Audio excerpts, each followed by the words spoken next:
Esta emisora les da la bienvenida al programa Encuentros con la Filosofía, para conversar poniendo en duda nuestras certezas, con la participación abierta de profesores de la Universidad Politécnica Salesiana, de la Universidad Central del Ecuador, de la Universidad Andina Simón Bolívar.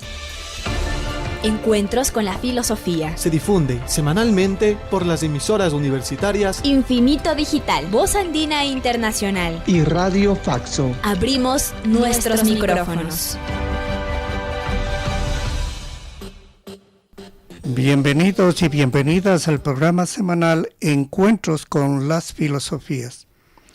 Les saluda Edison Aguilar Santa Cruz. Saludo a Tito Chela en la cabina de Radio Voz Andina Internacional.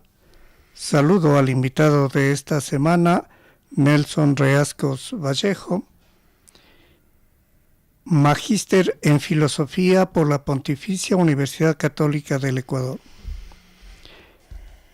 En la PUCE, él ha sido docente principal durante más de 46 años. En razón de ello, es profesor emérito de la PUCE. Ha sido decano de la Facultad de Ciencias Humanas, director de la Escuela de Sociología y Ciencias Políticas, director de la Escuela de Filosofía, coordinador de la carrera de Gestión Social y Desarrollo, coordinador de la carrera de Historia. También ha sido docente invitado de varias universidades del Ecuador, como la Universidad Central, la Universidad Andina, la Universidad Católica de Guayaquil, etc. Y docente invitado de varias universidades de América Latina. Ponente invitado de muchos congresos internacionales sobre cultura, salud, educación, medio ambiente, epistemología, etc. Coautor de varios libros y autor de muchos artículos sobre educación, cultura, educación intercultural, salud pública, organizaciones sociales, etc. Consultor de la Organización Panamericana de la Salud, vinculado a los movimientos sociales e indígenas del Ecuador, autor de numerosos artículos y coautor de varios libros. Sus temas principales y sus líneas de acción: filosofía, epistemología, cultura e interculturalidad, salud, desarrollo, comunicación. Bienvenido, Nelson. Muchísimas gracias. Esta semana, con Nelson Reascos, revisaremos un tanto cuáles son las habilidades y características principales de la lógica y qué condiciones y qué consecuencias tiene la lógica para aprender y aplicar. Adelante, Nelson. Muchísimas gracias. Habíamos señalado que para el siglo V, con total certeza, la lógica, o sea, el razonamiento lógico, estaba perfectamente constituido. No sé si habrá sido muy generalizado en la población, aunque después va a ser así, porque las habilidades humanas se socializan en la vida cotidiana, de manera tal que a los primeros les puede costar mucho, pero a los siguientes cada vez menos, porque se vuelve un uso cotidiano, rutinario, y eso genera habilidades que uno aprende inadvertidamente. En cambio, cuando uno no pertenece a esos etos sociales, evidentemente el aprendizaje de alguna habilidad implica esfuerzos denodados, ¿no es cierto? Entonces, estamos ahí. Ahora, cuando ya la lógica como habilidad, y que además se va a constituir no solo en un recurso, no solo en una herramienta, sino que se va a constituir en un etos cultural.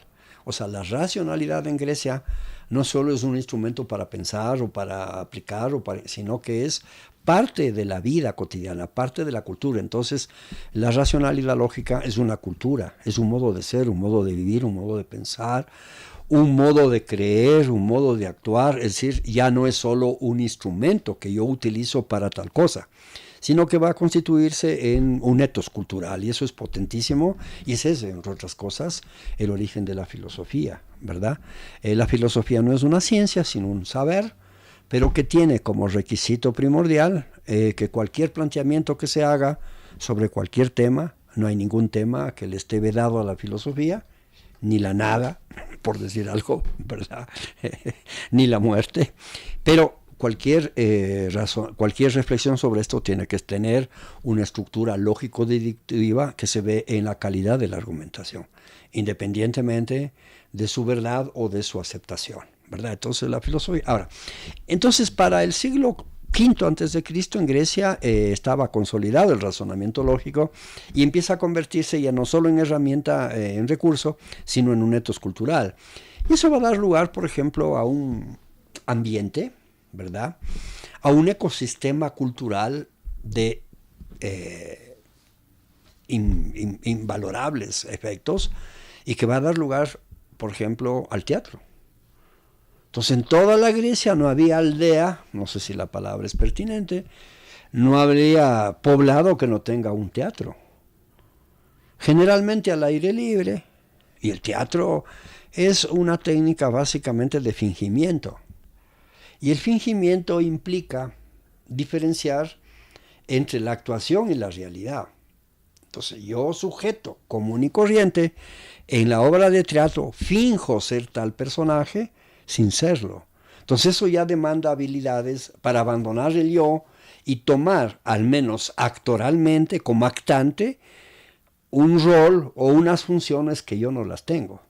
Y entonces eso lleva a la ficción, y la ficción lleva a la libertad de pensar que al menos en el mundo de la ficción yo puedo matar sin matar a nadie, ¿verdad? Puedo odiar sin que la realidad le odie, o puedo amar sin que en la realidad le ame. Entonces, ese otro mundo que crea el teatro es liberador y efectivamente es motivo de reflexión, de liberación. O yo no le puedo atacar, por ejemplo, a un jefe mío directamente, porque eso podría significar retaliaciones, pérdida de trabajo, etc. Pero en una obra de teatro yo le podría, ¿verdad?, recriminar sin que me pueda decir que yo le he insultado. Entonces el teatro es una cosa extraordinaria. Entonces los griegos tenían el teatro, ¿verdad? Pero no solo tenían el teatro, tenían la matemática, ¿verdad? Tenían la música.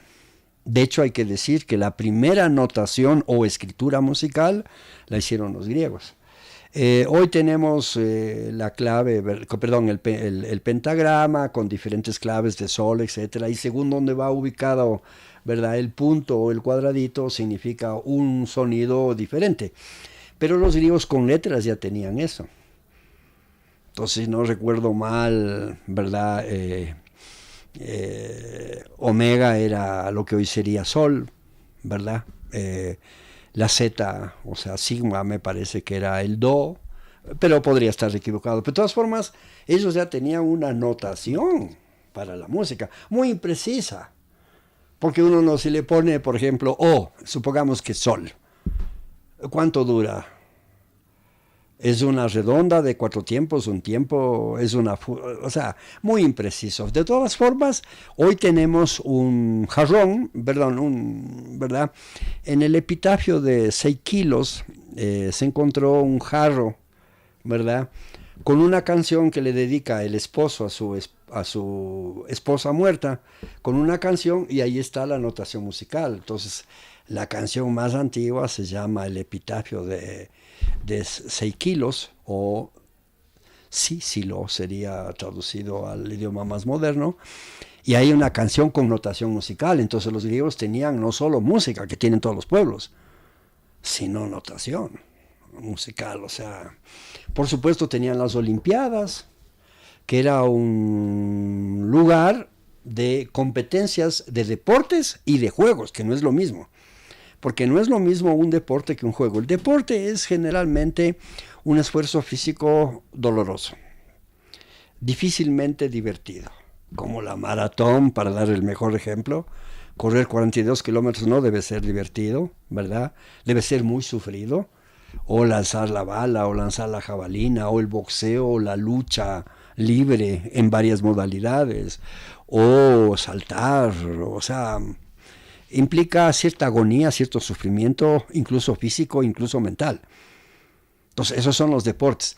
Pero también hacían juegos, que en cambio los juegos no son sufridos, no son agónicos, son más bien entretenidos, como el juego del azar, las cartas, ¿verdad? Tenían esos juegos de azar. Entonces habían competencias durante varias semanas en honor a diferentes dioses. Por ejemplo, los más famosos son los juegos en honor a Olimpo, ¿verdad? Las Olimpiadas, que los griegos lo hacían anualmente, eventualmente cada 2 años, dependiendo, ¿no?, de cómo estaban, y que fueron retomados a final del siglo XIX, las Olimpiadas modernas, digamos, ¿verdad?, y con otros deportes que se incorporaron, etcétera, que es obvio, ¿no?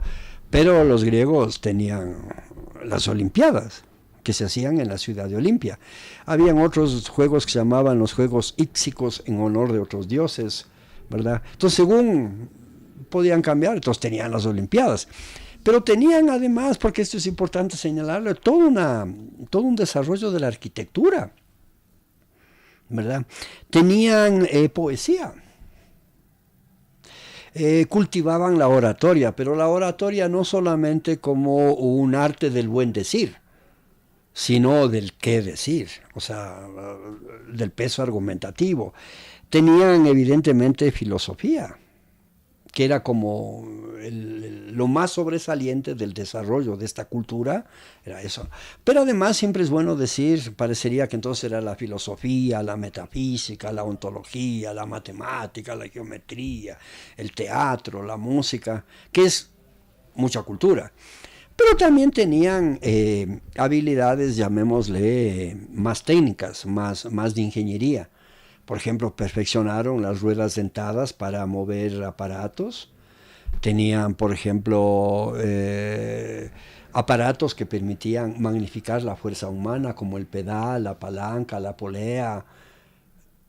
Entonces sí tenían mucho desarrollo, llamémosle material, pero evidentemente si comparamos el desarrollo material con el desarrollo que podríamos llamarle inteligible, teórico, evidentemente lo segundo es mucho más potente en la antigua Grecia. Y entonces, claro, los griegos vieron la necesidad de construir un lugar donde vayan los niños y las niñas, mayoritariamente niños, no era obligatorio, un lugar donde iban los niños a jugar, pero juegos que les permitía desarrollar las habilidades de la lectura y la escritura, de la matemática, del cálculo, pero del razonamiento lógico. A ese lugar le llamaron con X, Scholia. Es difícil pronunciar en castellano. ¿Cómo escribo yo? S, X, O, Sco, L, I, A. O también, según cómo esté, en qué caso esté, era Scholen. Pero entonces, más fácil para nosotros es ponerle en vez de X la J, y entonces decimos Scholia.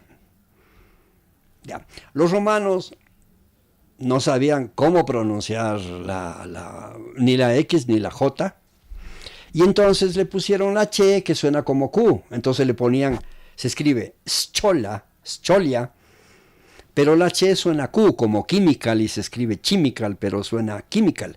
Entonces le pusieron los romanos Scholia.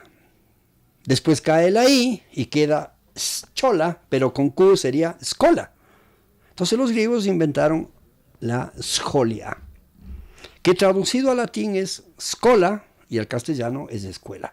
Lo interesante es saber que Scholia en griego significa divertimento o lugar donde alguien se divierte. Esto es importante porque el método de enseñanza-aprendizaje en la antigua Grecia era el ludus, o sea, el juego. En cambio, años más tarde resulta que hay represión al juego, cuando el juego era el método pedagógico más efectivo en la antigua Grecia, en Escolia. Entonces ellos inventan la escuela. Ahora, esa escuela nada tiene que ver, en cambio, con los centros del pensamiento que desarrollan ya filósofos o matemáticos o sabios como Platón o Aristóteles o el mismo, ¿cómo se llama?, Pitágoras, ¿verdad?, o Euclides. Ellos ya tenían escuelas, pero no escuelas en el sentido primario, sino lo que podríamos llamar educación superior, y que también decían educere tertia, o sea, educación de tercer nivel, podríamos decir, o sea, ya. Pero ahí solo podían ingresar jóvenes, mayoritariamente varones, excepto en la academia, que había alguna que otra mujer, ¿verdad? Pero el requisito de ingreso a una escuela como el Liceo de Aristóteles, la Academia de Platón o la de Pitagórica o había muchas escuelas después, era que todos aprueben el examen del razonamiento lógico, ¿verdad? De hecho hay una linda anécdota por ahí que llega un famoso, ¿verdad?, creo que es Eudemo, que llega a la escuela platónica y le dice a Platón que quiere ingresar a la escuela. Y entonces él le pregunta que para qué, y dice para saber qué es el tiempo, qué es la vida, qué es el ser, qué es la muerte, o sea, todo ese discurso muy lindo, ¿no? Entonces Platón, antes de decirle sí o no, le dice, a propósito, ¿qué horas son? ¿Qué hora es? Entonces el otro le dice, bueno, ¿qué importancia puede tener qué hora es en este momento? Entonces Platón alza a ver y dice, faltan 2/3 para que sea la mitad del día de mañana. Cuando sepas qué hora es, en este momento vienes y hablamos de eso. Entonces, por ejemplo, un ejercicio tan simple como esos, ¿verdad? Entonces, 2/3, ¿qué significa? Que el día tiene 24 horas. Es decir, 1/3 son 8 horas, 2/3 son 16.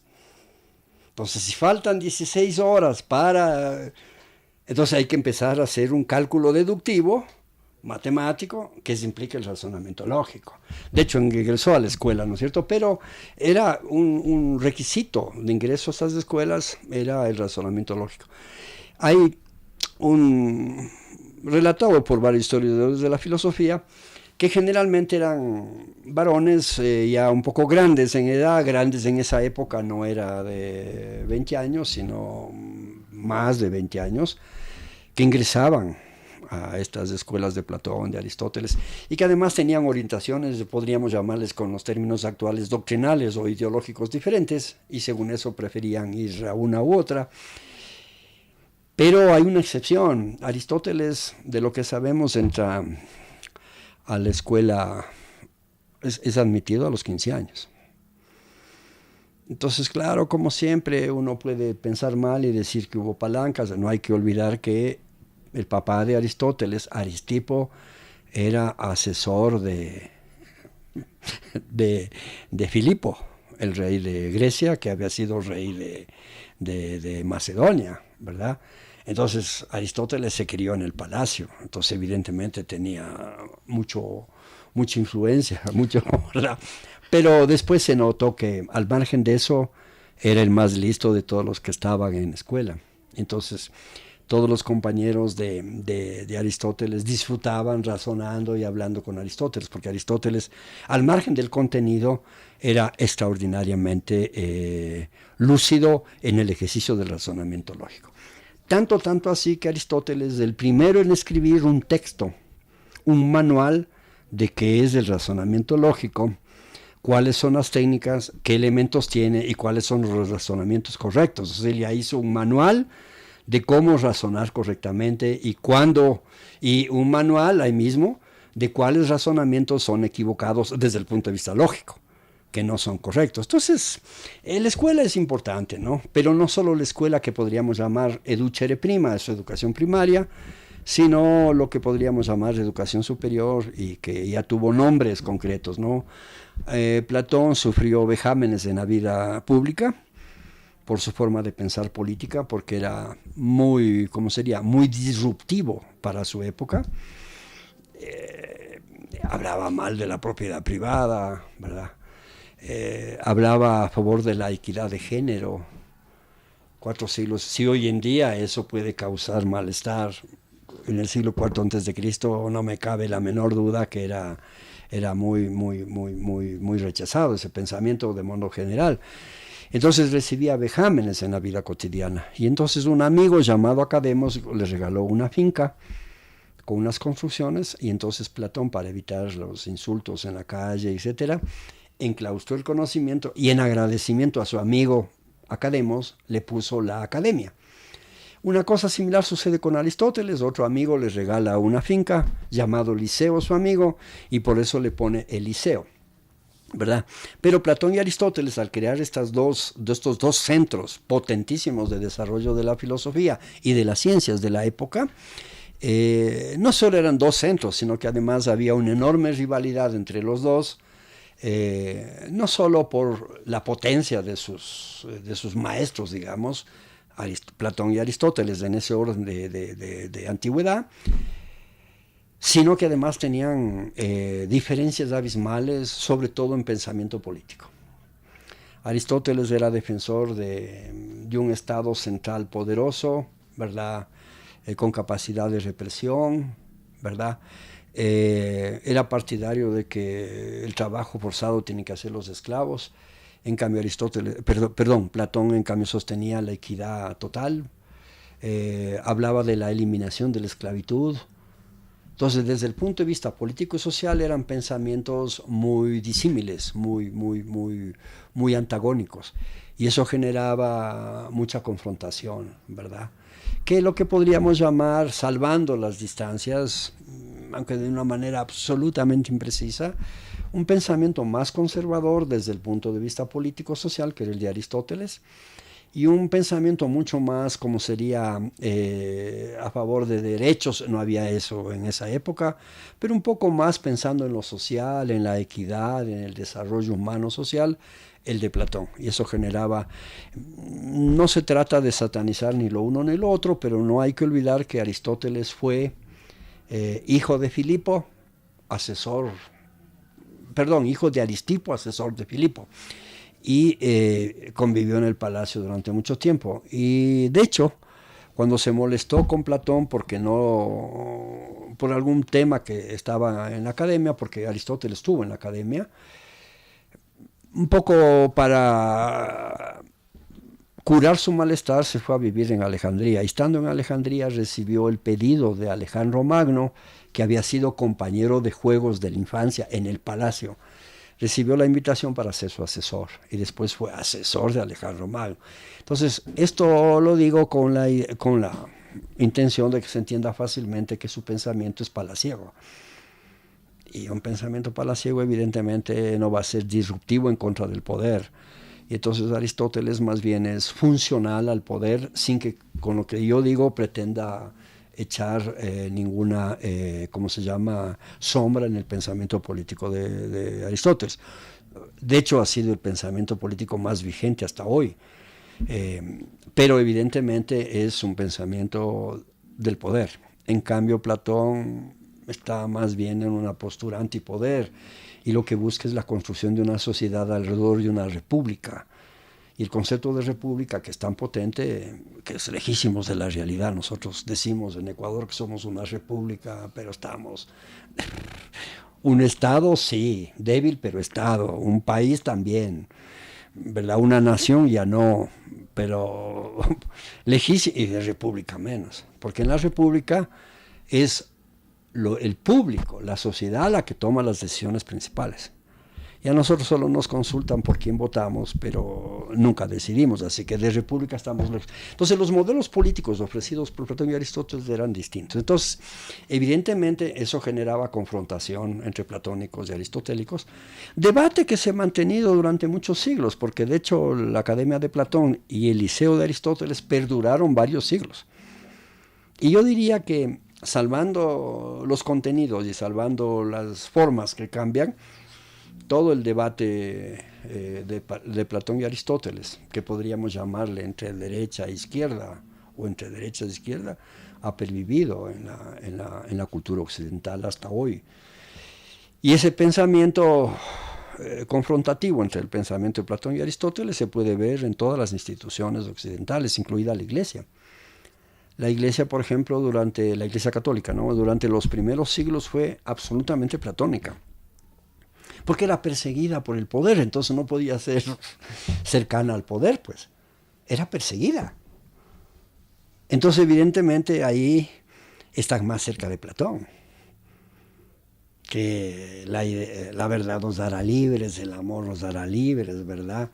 La idea de comunión, de cohesión social, de derechos, que no hayan esclavos, o sea, era potente. Pero cuando el cristianismo pasa a ser oficial, a partir del siglo de Teodosio el Grande, que es del siglo III, finales del III me parece, y ya más explícitamente con Constantino, ¿verdad? La Iglesia pasa a ser no solo ya no perseguida, sino pasa a la postura distinta, ¿verdad? Que queda claro entre nosotros. Entonces, evidentemente, tiene que acercarse a Aristóteles. Entonces, hay una aristotelización del cristianismo. O tal vez, que no es lo mismo, una cristianización de Aristóteles. Habría que discutirlo eso.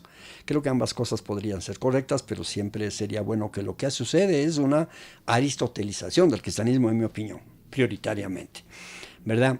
Más que una cristianización de Aristóteles, sino una aristotelización. De hecho, el pensamiento de Tomás de Aquino gira alrededor de Aristóteles. Ahora, cuando hay problemas al interior de la Iglesia, aparece dentro de la Iglesia un sector, ¿verdad?, religioso, etcétera, que se acerca a Platón. Según cómo ve el tiempo, entonces, por ejemplo, toda la teología de la liberación de América Latina es un acercamiento en el fondo a Platón, a favor de los pobres, ¿verdad? Una iglesia local, ¿verdad?, que tenga preferencia por los pobres, evidentemente no se deriva de un pensamiento aristotélico, sino de Platón. Y eso mismo les lleva a la teología de la liberación. Creo que debo disculparme porque estoy hablando de una cosa que no corresponde, pero la teología de la liberación va a ser de alguna forma deslegitimada por la Iglesia. Y yo diría que hoy está extinta, ¿verdad? Está desaparecida, pero que cumplió un papel muy importante en procesos de educación, de concientización de ciertos sectores sociales en condiciones de desventaja en América Latina. Pero bueno, sería otra historia. Lo que sí quisiera que quede claro es que había un enfrentamiento entre Platón y Aristóteles y por supuesto entre sus seguidores muy potente por sus posturas políticas. Pero eso también dice bien de Grecia, porque entonces en Grecia no había una homogeneidad del pensamiento, sino... Además no había solamente diferencias entre Platón y Aristóteles, sino que también habían entre Pitágoras y Euclides, que son de la misma época, por cuestiones aparentemente matemáticas, pero que en el fondo escondían propuestas políticas distintas. Pitágoras, a favor del uno, buscaba un estado central unitario. En cambio, Euclides, a favor del número fraccionario, la fracción, buscaba reconocer que cada ciudad era un propio estado, entonces una especie de Grecia, pero con lo que podríamos llamar federalismo, ¿verdad? O sea, entonces esas disputas que aparentemente son matemáticas también tienen un trasfondo político muy interesante. Pero bueno, no es el momento de hablar de eso. Ahora, sí sería bueno un poco recordar cuáles son las características principales de la lógica, del logos o del razonamiento lógico, sin ningún orden de jerarquía, sino en el orden que a mí me parece importante. Primero, el pensamiento lógico tiene un orden, es decir, se aleja de lo que sería disperso, caótico, súbito, o de la doxa, que a mí me parece, yo creo, no. Tiene un pensamiento ordenado. Ordenado significa temáticamente, vamos a hablar de esto y solo de esto. Entonces hay un orden, ¿verdad?, interno. Hay, en algún momento dado, usted puede tomar un desvío, pero solo que sea didáctico, pedagógico, pero regresa al tema. Entonces tiene un orden. El orden puede ser de distinto tipo. Según de lo que estemos hablando, puede ser cronológico, o sea, en el orden del tiempo. Puede ser cuantitativo, de menos a más, o al revés, de más a menos. Puede ser cualitativo, puede ser por jerarquía, puede ser por aparecimiento, Puede ser por contenido, o sea, lo mayor, lo menor, o al revés, lo menor, lo mayor, pero tiene que tener un orden siempre. Eso que parece sencillo es supremamente difícil, porque hay que mantener un orden. Entonces, el orden es uno de los elementos fundamentales para pensar con lógica. Un orden interno. Cualquier orden, pero un orden interno. No sea que yo diga ahorita, la matemática es útil, y a continuación diga, el perro ladra, entonces alguien me va a decir, disculpe, vamos a mantener un orden en el contenido. Ya. Ese orden implica secuencia.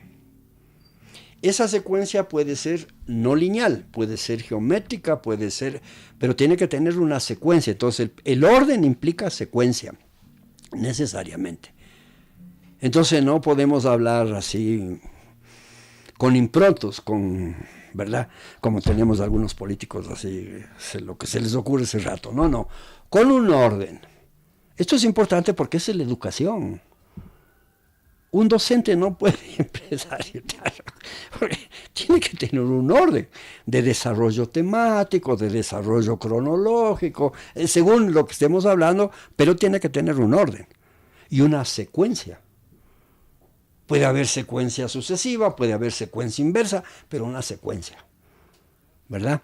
Tiene que tener además, parece fácil decirlo, ¿no? Tiene otro atributo del pensamiento lógico, es la abstracción. ¿Qué se entiende por abstracción?